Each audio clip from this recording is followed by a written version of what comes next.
Showtime. Are you ready? I'm ready. Are you ready? Ready. Quiet, numbskulls. I'm broadcasting. This is the Bob and Jeff Show, starring Bob Lutz. What do you want me to be? Here are the choices. This guy. Jeff, how are you? You look good today. Did you trim your eyebrows? I like. Jeff Lutz. It's not really about sense of humor. It's about whether I want to humor you.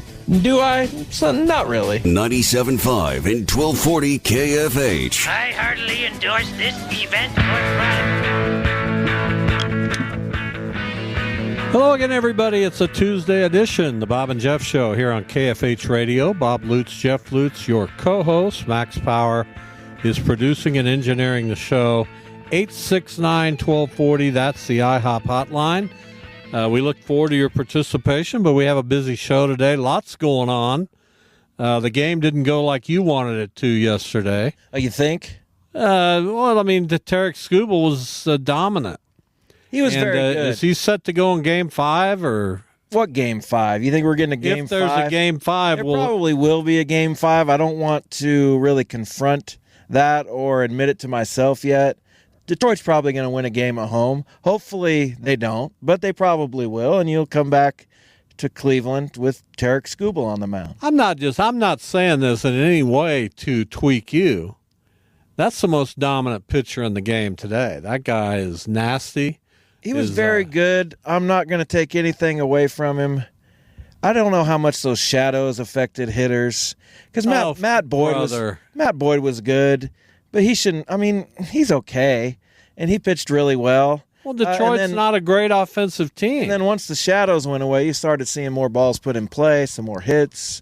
It got a little bit easier, but you didn't see much against Skubal. A great confirmed catch by Stephen Kwan, which I think... Was that a catch?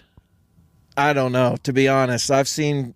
Be honest. I don't know. That's the honest... Well, you're a broadcaster. I was listening on the drive home from Wellington. Tom Hamilton, who's very good. Well, no kidding. And immediately said that's a trap.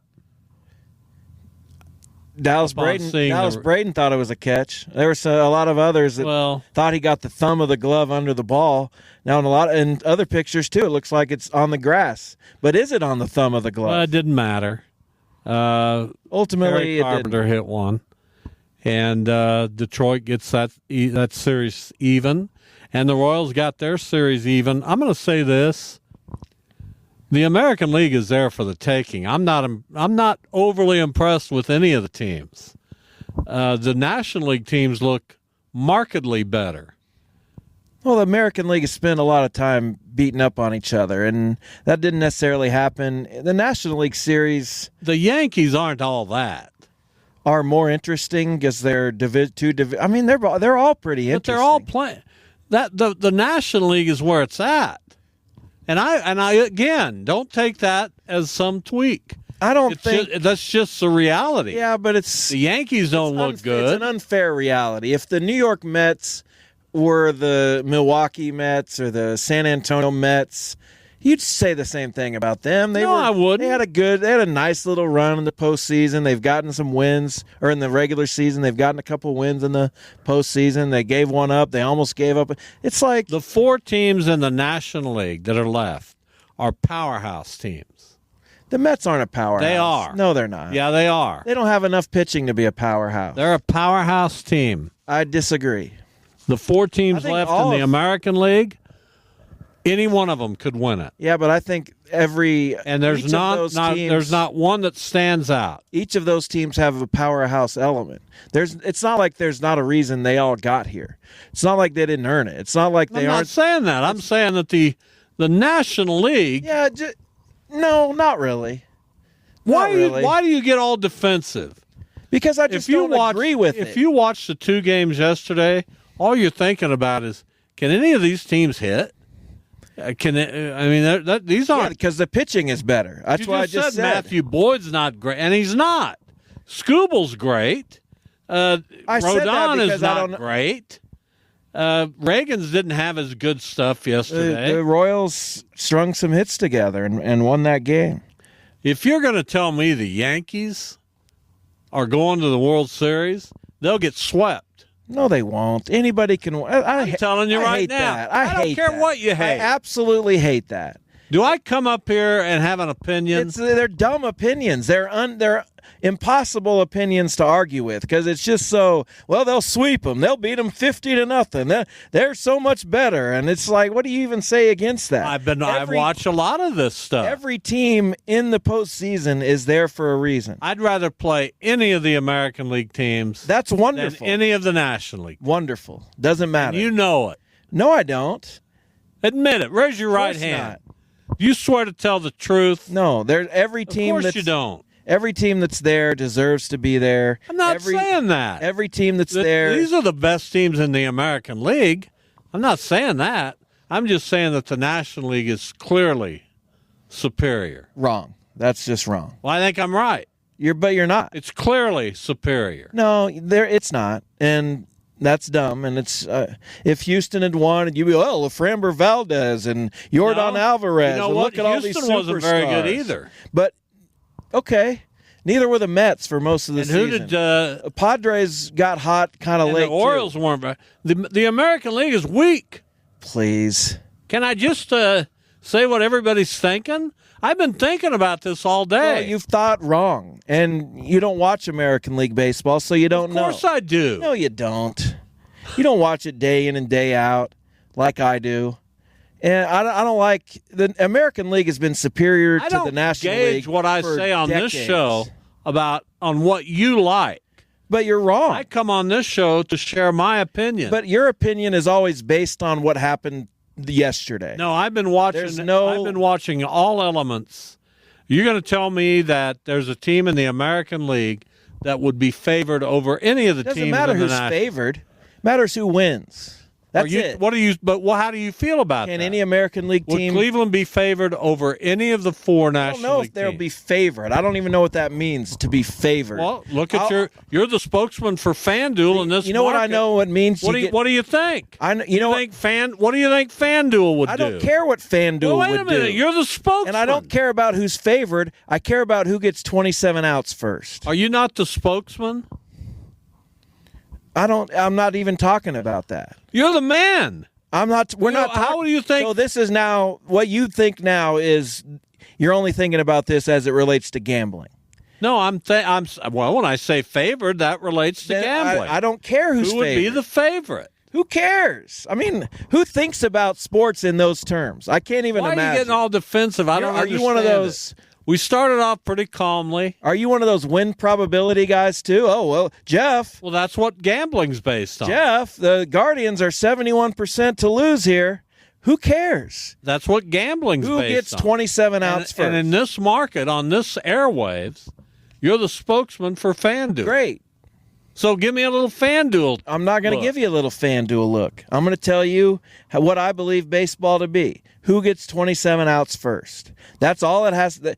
Doesn't matter who's favored. Now, I will say this. Is what goes on the field. I will say this. Skubal is an X factor. He's clearly the best pitcher in the playoffs. And he could be trouble for anybody.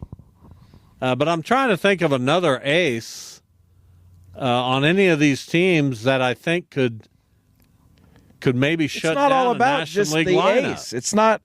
You think, or a pitching staff. You think Stephen Vogt, if he gets to the World Series, is like, we're riding Gavin Williams? No, he gets Gavin Williams out as soon. What pitching staff could shut down Guardians? They've allowed the Padres. They've allowed the runs. Mets, the Phillies. Yes, every team. They've allowed runs in one inning out of 18. That's it. One ball hit. That's it. That has produced runs. Well, you just said the shadows are affecting. Hitting there. No, I didn't. I said I don't know how much. I should have been an attorney, shouldn't I? But I didn't say that. But I should have been an attorney. I could. But I didn't say that. Have this. We'd court reporter look at the tape. Oh, he said I don't know how much the shadows are affecting things. Okay. Wouldn't I have the jury in knots? They'd just be. No, because they'd be eating out of my palm. Your arguments are bad, and they always have been. I wish you'd take that to heart, but you don't, and that's okay. Why can't I get on this show and share my opinion? You can, That's all I do. I'm not here to antagonize. Or You are antagonizing a little bit. Who's favored? Give me some. But if you FanDuel. weren't such a Guardians fan, it wouldn't be antagonistic. Well, I'd be a fan of somebody, and you'd be antagonizing I'm mainly me about saying the them. Yankees don't look good, and the Royals are going to get them. Okay, well, I said the Royals would win yesterday. I felt that way. The Yankees are not good. When they don't have their guys hitting, Stanton can't run, first of all, so he's got to hit the ball off the wall or over the wall. That double play was kind of crazy. Judge hasn't gotten a hit yet Which is series. good. That's exactly how they should be approached. Soto, they're not even pitching to him. Nor should they. And there's nobody in that That's my lineup. point. That's my point. I've talked about this since last week. You're going to do what you do best. And Kansas City's best isn't rolling out 7 superstars in their lineup. It's going to their starting pitching, not pitching to these They superstars. had Michael Garcia get 4 hits. You can't depend on that. Salvador came up with a big hit. Bobby Wood hasn't done anything at the plate yet. But they piece it together from a pitching standpoint. But part of that is because the Yankees aren't very good. Fine. And did they have the best record in the American League? They don't have I'm asking a question. I believe so, but they don't have a way to piece it together from a pitching standpoint. They have Garrett Cole, who's not been Garrett Cole, not much else from a starting standpoint. Instead of trying to sound like so they are trying to win with Bob Aaron Costas, Judge. Get in here with some emotion. So they're trying to win with Aaron Judge and Juan Soto, and if the Royals aren't going to allow them to beat them, then the Yankees are going to have. What do you think you are right now, Mr. Analysis? Why can't I just talk about the game? Well, I don't know why you don't get in with some emotion. I don't know why you don't understand that when it's the Phillies and the Mets, that series is going to be played and strategized different than the Phillies and the Padres, or the Padres and the Guardians, or the Tigers and the Royals. They're all going to be played different. That was a good ball game yesterday, the Guardians and Tigers. I didn't like it. Very tense, but at the end of the day, somebody's going to have to figure out how to hit the ball. The Guardians started to maybe get to Skubal and hit into some double plays, which awful situational hitting. We'll see about it. That's what I'll see. Who Detroit tries to roll out there in Game 3. We'll see what Game 3 looks like. I bet the Guardians score a couple in the first again. Well, we'll see. I like the Guardians but you don't want to get to Game 5. And I was just surrounded by bad vibes throughout that game. Well, I can't help the bad vibes. The bad picture, the extracurricular activities. Bad picture? It didn't start. The picture was distorted, please. And I missed the first pitch. So you're blaming me and my TV. Well, I'd like to get it fixed if you could. Oh, my gosh. I was part of the bad juju. Well, I'm looking forward to watching the 2 games tonight in the National League because that's been very highly entertaining, even in the 10-2 Padres win. The only reason, again, if it was Padres Brewers, we wouldn't be as locked in. The Brewers played an entertaining series against the Mets. We have in the wild two best round. rivalries in the National League going on. I don't know about that. Where's Cardinals-Cubs? That's not a relevant rivalry right now. Oh, please. No one It's cares. always relevant. Who's going to win? Who's going to finish 4th? Are you kidding me? And who's your rival, by the way? Well, there's not really Nobody has Cleveland as a rival. They don't bother with Cleveland. Fine. I mean, Why is that Detroit's my rival problem? isn't Cleveland. Detroit and Cleveland are kind of rivals. Not really. Detroit or Cleveland and the Yankees, that's always been, everyone hates the Yankees. If you don't have a rival, it's the Yankees. The Royals' rival is the Yankees. But I wouldn't call it among the best rivalries in Cardinals baseball. have a good rivalry with the Brewers, with the Reds. You got to keep up your end of the bargain if you're going to be in a rivalry. The Cardinals have kept up their end of the bargain just fine. No, they haven't. Over the years. So I'm talking about right now. Well, right now... Are there 2 better rivalries? Are there any better rivalries? No, right now, because they're they're playing for the... and they do not like each other. Championship Series. Of course they don't like each other. So that's part of like the this theater. On this show. This is a version of that. Well, we've always Mets, been Phillies. a good rivalry. And I'll tell you what, right now, if there's a brawl, you're done. Well, bring it. Here's what we have on the show today on that intimidating note. Tim Fitzgerald, GoPowerCat.com, one of our frequent go-to guests. We'll talk about K-State football. Here we are nearing or at the halfway point of the college football season. Time flies. Have you noticed that? A little bit. It's crazy. Fitz will join us at 2:25. At 2:45, we'll have the head football coach of the Goddard Lions, Tommy Beeson. They're coming off a big win over previously number one ranked in Class 5A and over Central. That's a big win for them. And then in hour number 2, we've got a game that we look forward to.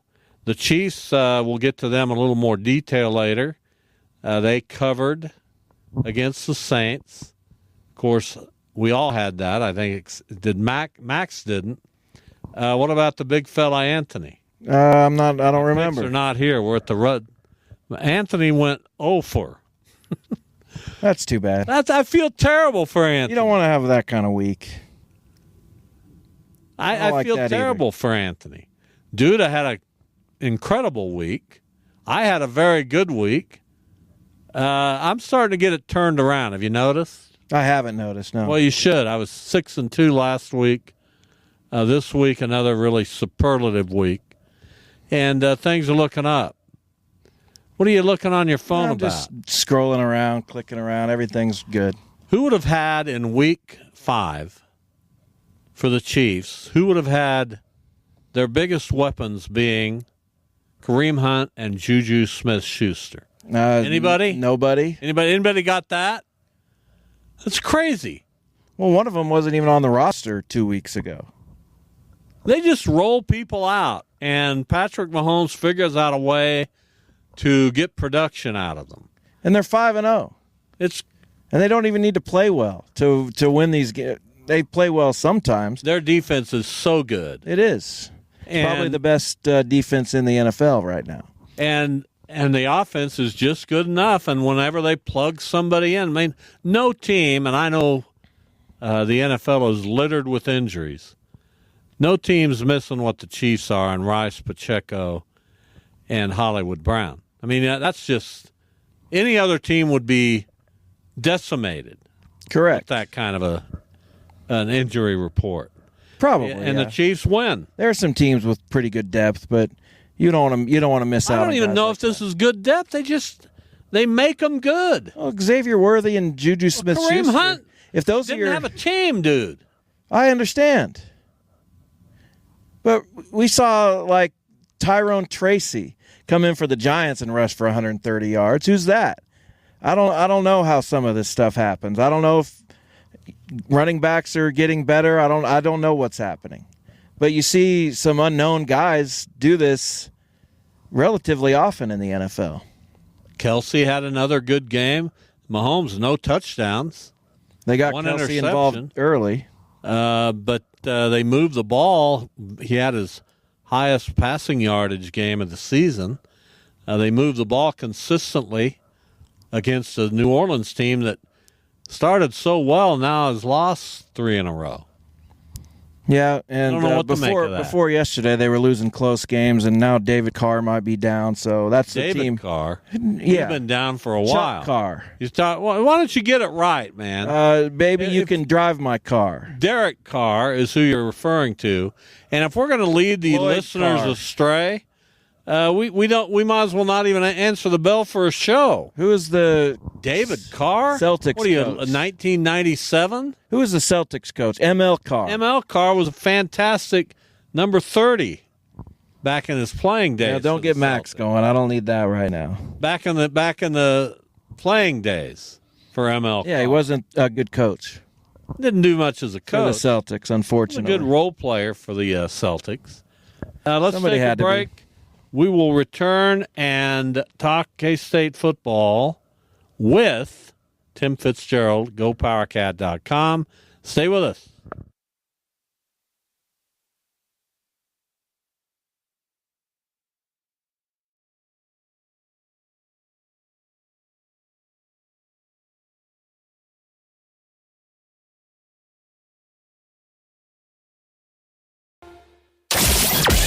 This is the Bob and Jeff Show. Let's get to Tim Fitzgerald, GoPowerCat.com. The last time K-State went out to play a late game in the western part of the country against BYU, it didn't go well. They go to Colorado this week to play the Buffaloes, a 9:15 start. Is there anything to that? And first of all, welcome, Fitz. I'm here to share my thoughts. Yeah. Look, I still can't explain what happened at BYU. I mean, it was really 5 or 6 minutes of just utter collapse, calamity, everything going wrong. And this is a new game. But they have to prove they can play better on the road. They weren't very good at Tulane, at least in the first half they weren't. So putting together, a more complete game on the road is step one. Whether you win that or not, you got to play better. And I think if they do play well, though, they'll win at Colorado.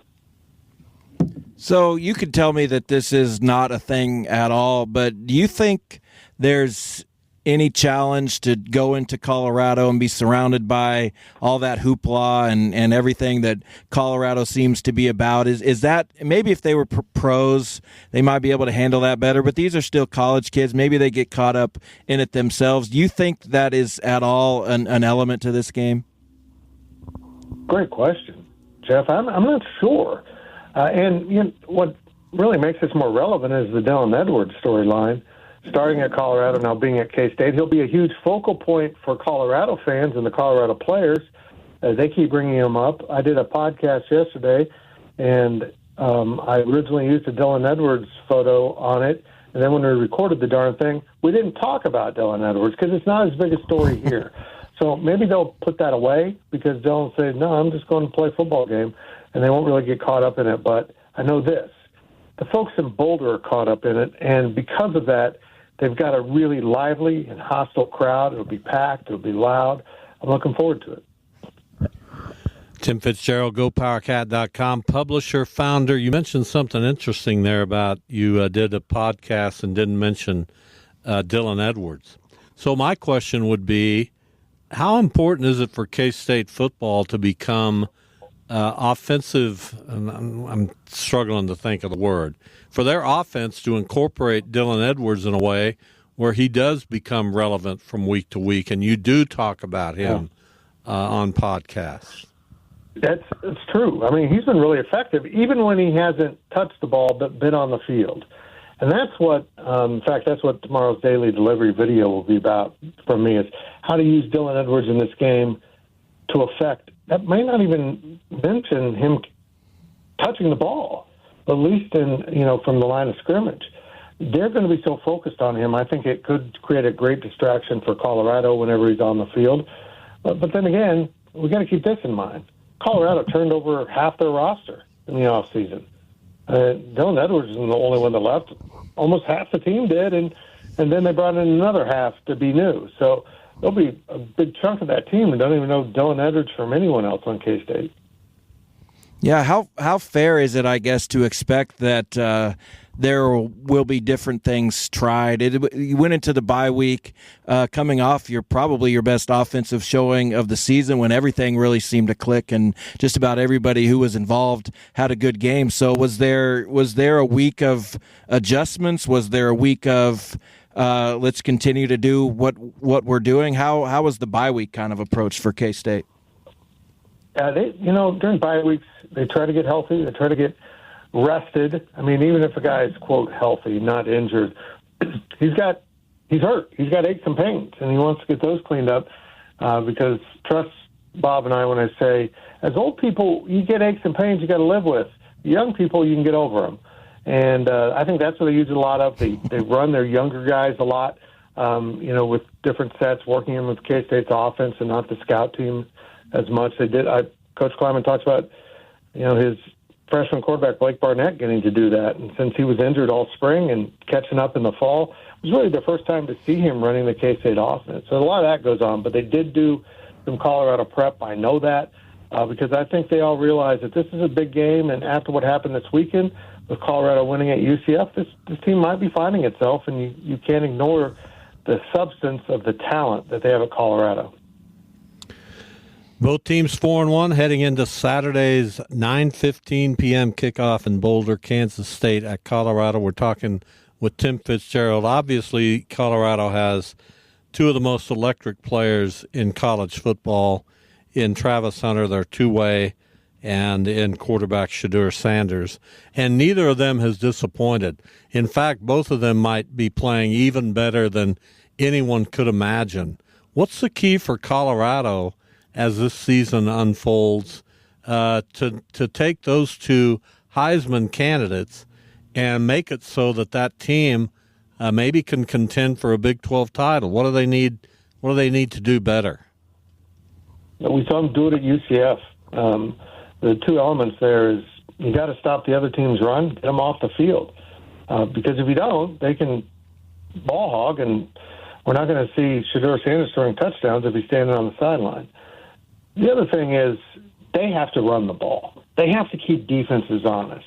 Once they prove they can run the ball with some consistency and maybe with some threat that it's going to go a long ways, then I think things will get a little bit easier for those two. But I got to be honest, Bob, Travis Hunter is one of the best college football players I've seen in my lifetime. Only because, we talk about players getting gassed because they played 60, 70, 80 snaps. He's playing every snap, everyone. And he doesn't seem to be winded, and he seems to be still elite on both sides of the ball. It's absolutely incredible what he's doing, and you can't just ignore the massive amounts of talent Colorado has just because they haven't fully gelled. We started to see them gel a little bit in Orlando. Is the Big 12 playing out sort of like you thought?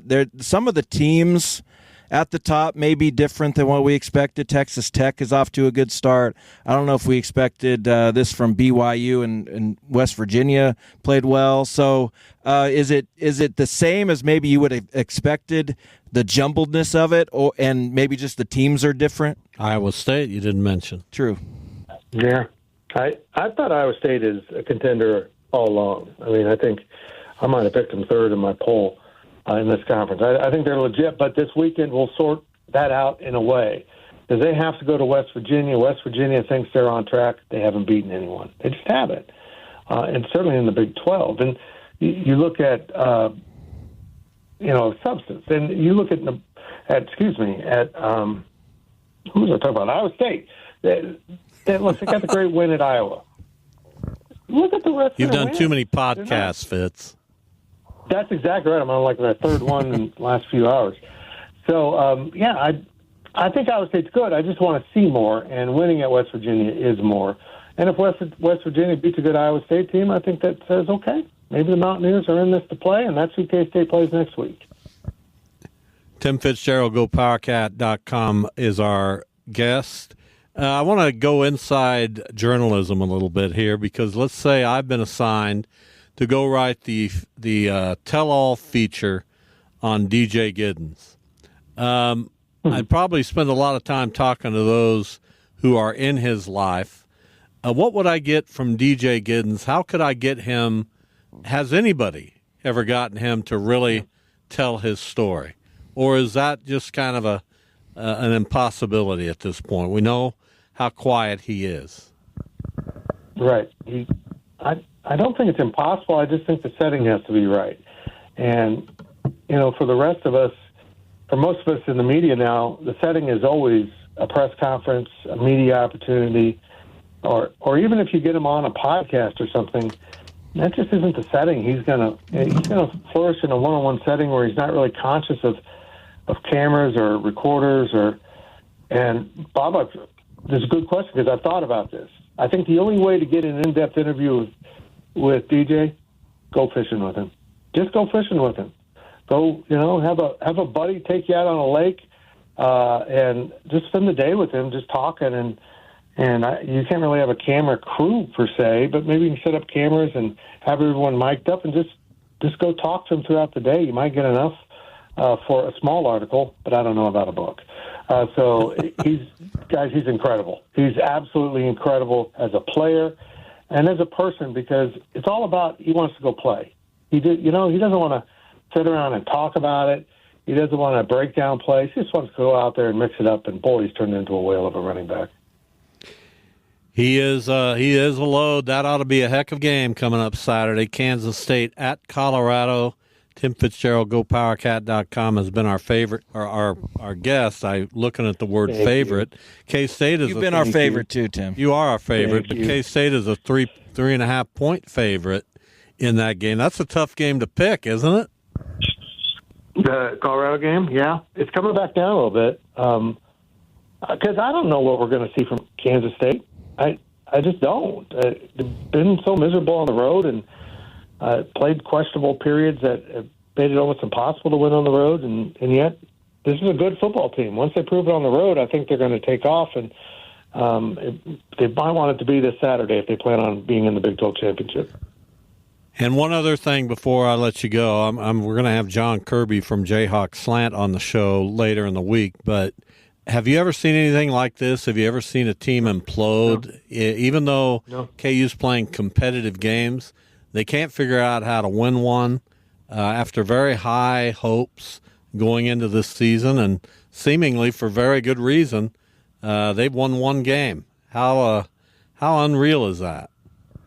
The way they're losing is unfathomable. To lead all 5 losses in the second half and 4 of them in the fourth quarter. So I kind of feel like once they figure out what is going wrong when teams run their 2-minute drill, we just let them score. Because that's what's happening. And they get Jalen Daniels back on track. And honestly, the play caller remembers that they've got really good running backs. Once they figure all that out, shouldn't seem, that far away, they're going to start beating people. I still think they're a really talented team. But now you're seeing the psychological side of it catch up to them. And they're thinking whenever they're in that situation, they're going to lose. And guys, that's the first thing Lance Leipold had to unwind when he took over that program, is that acceptance of failure. And he had it solved, and now it's coming back, and that has to be alarming to him. Fitz, we always appreciate it. Thanks for your time. Thanks, boys. Great to talk to you. All right, Tim Fitzgerald, GoPowerCat.com, catching up on K-State football. Here's Tommy Beeson, head football coach at Goddard High School. They are coming off a huge win last Friday night against Andover Central. And I got to tell you, Andover Central had, at least from the look of their scores, had looked a little bit unbeatable. But, Tommy, you beat them. How'd that happen? And welcome. Hey, Bob. Appreciate you guys having us on to talk a little bit about our club. They're a tremendous team. They played in the 4A state championship game last year, and I wouldn't be surprised if they get the opportunity to make it run and doing that again. They are super talented, senior-laden team. Coach Tuttle's a stinking great guy on top of being a really good coach, and I expect a lot out of that Andover Central team. I don't think we're as talented. We're sure not as big. I don't think we're as fast. But our kids at Goddard play really, really hard, and I think it came down on Friday night to literally be in a pretty tough dogfight. It came down to we play as hard as anybody else out there, and if we have a couple breaks go our way, I think we're a dangerous team.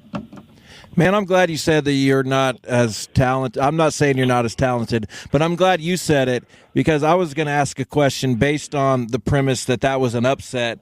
And I didn't want to offend you. So am I okay calling that an upset? I think that it'd be hard to tell our kids that they don't deserve the chance to be in every game. I mean, if on paper is an upset, absolutely. We had their number a year ago. We've had a good string of luck against those guys. Maybe we kind of know what they do and how they do it, so we put our kids in a good position to be successful. But it comes down to the kids executing, and I think I don't know that Andover Central overlooked us. I don't think that's probably a fair assessment. But I do think that our kids rose to the challenge, and I think that we certainly were, like you said, if we were the underdogs, I think we were probably more than the underdogs just on paper. I think standing next to them, those guys dwarf us up front, and they've got a tremendous staff on their side. And we're just fortunate to get the win. Yeah, I was going to ask, if that truly was an upset, do you go into this week like, now this is who we are now, and I coach differently, and these kids showed me something different, and maybe they played above their head a little bit, or are there just like maybe specific elements you can take from a win like that to implement into practice this week and moving That's forward? a good question. That's a good question. I think the interesting thing about our team is I don't think we've played as well as we can yet. I think we have so much more to give. Offensively, we've had to rebuild basically our entire team. Last year, we only brought back a single player that was a starter from a year ago on our offense. So that week one game against Mays, we literally had 10 guys start their very first varsity football game on offense. On defense, we only brought back 4. So when you only have 5 returning players, it takes a little while to get your feet under you and get to the place where you think you're playing your best ball. And I don't think we've gotten there yet. Defensively, we're very solid. We're very consistent. We're a good tackling bunch that play with a lot of enthusiasm. But offensively, I don't think we're near where we need to be a consistent winner yet. And I think that's only something we can get better at every week. We're talking with Goddard football coach Tommy Beeson. He's been doing this a while now. Goddard now 4-1 after the win over Andover Central. They go to Salina to play Salina South coming up this Friday. Tell us about some of your personnel. Who are some of the guys that not only stood out in the win over Andover Central, but are keys for your team going forward? Yeah, we're not a very deep club with our senior group. We've been fortunate in years past. Last year, we graduated over 30 seniors in our program, but this year we only have 15. We only have 15 seniors on our team. Our junior class and sophomore class are over twice the size of our senior class. So the few seniors that get to play on Friday nights are super important to us. It's no question to anybody who's come to a game to watch us yet that Preston Hagel, our spokesperson, our team captain, our starting inside linebacker, he's the heart and soul of what we're trying to be and trying to do. Preston is a 4-year player for. He's a nationally ranked wrestler. He's a dog in the weight room. I think he power cleans like 340. He's just a tremendous young person on top of all that. So Preston, he wears jersey number 22, and you can't really come to our games without seeing him because he really stands out. This last week, he had 3 sacks against Andover Central on a little scheme we had kind of dialed up where they couldn't quite find him. And man, he lived up to the hype on Friday. He definitely led our team defensively. We also have another young man who's going to be highly recruited, I believe. Last name is Cohens, Jaden Cohens, and he plays cornerback for us. And the thing about Jaden is he's also probably the funniest guy on our whole team. He's kind of a class clown, but super lovable and approachable, and he's been talked to by some major universities, and hopefully he gets a chance to do that. Does he remind you of me in that realm? Well, we've hung out at quite a few baseball games, Bob. I don't know if you guys have that much in common. You probably have some of the same taste in music. He's kind of an old soul, so maybe you guys could find some music that's alike. His mom's an audiologist here in town, and they're a really good family. But Jaden is he's a character. I'll tell you that. That's the best way a coach can describe a guy. Probably is he's a character. And honestly, past that, we've got several other seniors that are doing a great job. Landon Colhorst, Brock Haskell, Alex Carpenter, and then after that, we are a young bunch. We only start 5 seniors. So 17 of our guys, including our kicker. So I guess 18 if you count that guy. 18 of us will be back for it again next year. So we feel like we're playing above our station a little bit right now, but hopefully Friday we can keep it up. Yeah, so I don't want to look too far ahead, but we do know that you will be playing at least one playoff game. I'm sure you'll want to play more and probably will. So how do you think you can and will win in the postseason, especially when you get into deeper rounds? You're probably playing some high-powered offenses. We know you're very good defensively. How are you going to score? How do you think you'll put points on the board in those games?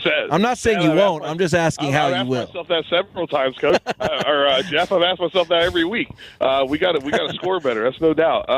I don't think that's a shot on who we are, what we're trying to do either. I think what people have to remember is that in Goddard, we're very okay with being unique. We want to be different. We run a little bit of a double wing style run first offense.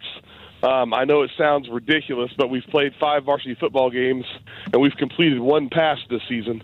We actually did complete a pass for a 2-point conversion last Friday on our only we only had one attempt in the game. So we've kind of made a name for ourselves. We want to run the football and take possessions and milk the clock, and we just kind of have a unique way of doing it. So the reason why we do it that way is hopefully, fingers crossed, we get a good draw in the playoffs where we have some good matchups.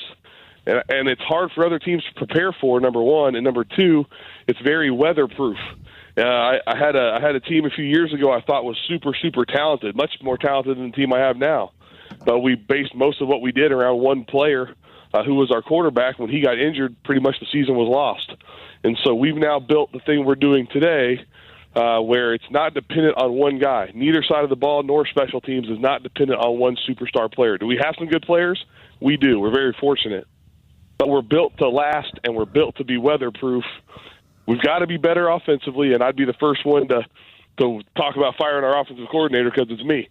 But I know that we can get better, and we've got to do better in order to keep this ball rolling. But if we can figure that out and we can get in the end zone a handful more times, I'm super confident that when we get to the playoffs, there are a lot of teams in the 5A bracket that are good that want no part of us.